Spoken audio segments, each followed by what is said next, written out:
Our next guest wants you in good health all year long. Lori Pace joins us from the American Heart Association with tips to keep you strong and fit. And I know, Lori, that you are very, very passionate about good heart health. But really, on a serious note, you have some personal experiences with heart disease. Can you share those with us? Well, it started really for me 10 years ago. We just marked 10-year anniversary for my grandmother who passed. And I was in the ambulance with her when she had her stroke. And so that was the first realization. Although going back to it, we never really talked about it, but I struggle with having high blood pressure as well. So does my husband, my mother, all the women in our family. So it's very rampant, and so we're trying to make sure that it doesn't happen to our kids. No kidding. So outside of high blood pressure, what are some of the other common factors that were in play?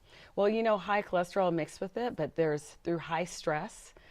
That's one of the main things, and people don't pay attention to that. But I'm a realtor, so I can tell when my blood pressure is increasing. And if you don't watch it and you don't know what those signals are, you can't keep it under control. And that's one of the primary ones. And of course, the food that you eat. Right. And there's no stress in realting, right? Not at all. Not at all. So what kind of things do you practice? And as a family, what do you practice on a daily basis to really try and combat those? Well, interestingly enough, I used to say that I practice it, but now my kids, they finally get it. They're practicing. Yesterday, I came home and my daughter said, can we roast the seeds from the pumpkin? So there was a healthy snack that I hadn't thought of that she came up with. But in addition to that, I get together with my neighbors and we do a food prep with healthy foods. And it's been something that's not only fun, but educational, and we're passing on to the next generation and creating a legacy with our kids. Outstanding, outstanding. We are also here to help viewers understand what good, let's see, about Eat Smart Month, and that's in November. So what is the goal during this month? Eat Smart Month. Well, we're going to start off with Halloween since it's coming up, and making sure that we're being conscious of the choices that we make with candy. So get your kids really full before they go out and trick-or-treat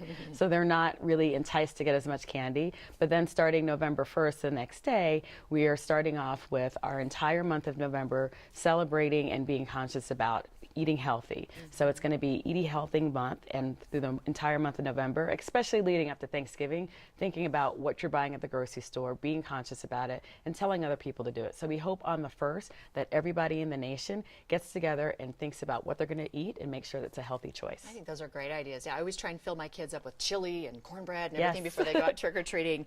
So it does get harder from here on out because of those cravings and that candy, and we're just innate. We love to go for those things and think, oh, this little bit won't hurt.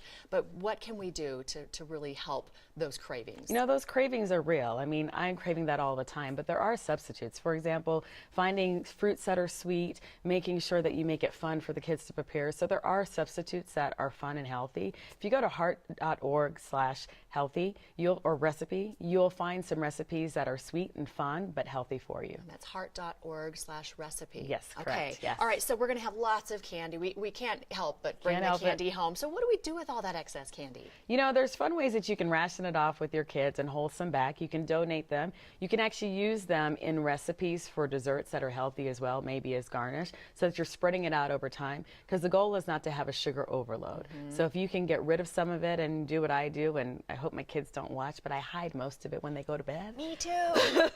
But then beyond that, you know, I take it to work and share it so that it's spread amongst many. Yeah, I do the same thing. And really, I just try and get rid of as much as I can. Hold a little bit back, put it in the freezer for a special occasion. But that's fun too. So a lot of people are going to be hosting Halloween parties. What do you have some tips for folks who are doing that? Yes, after you go door to door, you get to tell the kids just take one. But then if you're hosting a party yourself, you get a chance to spread the word to those kids about being healthy.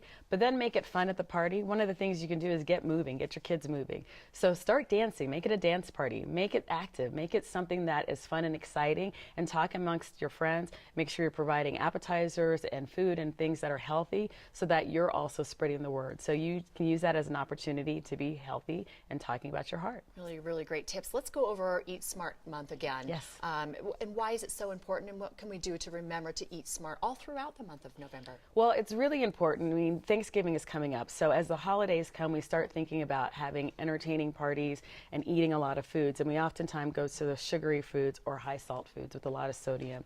Those are the foods that are going to really hurt your heart. So during the month of November, we're going to be thinking about it as we're going to the grocery store and preparing for these occasions. And it being Thanksgiving is the perfect time to kick that off. Well, I love your red dress. I love your tips. Thank you. You were fabulous. Thank you very much. We appreciate it. Mark your calendar. National Eat Smart Day begins on November 1st and continues through the rest of that month. This Halloween, indulge a little bit, but don't overload on sugar. Keep your health in check during all the upcoming holidays. And for more information and healthy tips, visit heart.org.